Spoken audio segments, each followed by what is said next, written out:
اللهم صل وسلم وبارك على سيدنا محمد. يلا نعمل مع بعض جبنة قديمة من بتاعة الفلاحين على أصولها. هنجيب ب5 جنيه شطة، وهنجيب كيس ملح يكون من دوت غير اللي احنا بنستخدمه في الأكل عشان بيبقى خشن شوية. هنقلب الاتنين على بعض كده.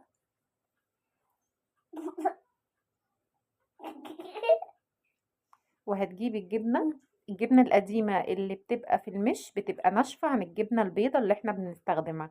انت هتقولي للست انا عايزة جبنة هعملها في المش، فهتديكي الجبنة متماسكة وهتبقى ناشفة شوية عن اللي احنا بنستخدمها في العادي اللي هي القريش.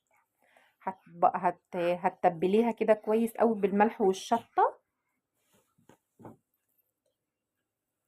كويس من كل اتجاه، ولازم تتحط في مصفى مخرمة من تحت علشان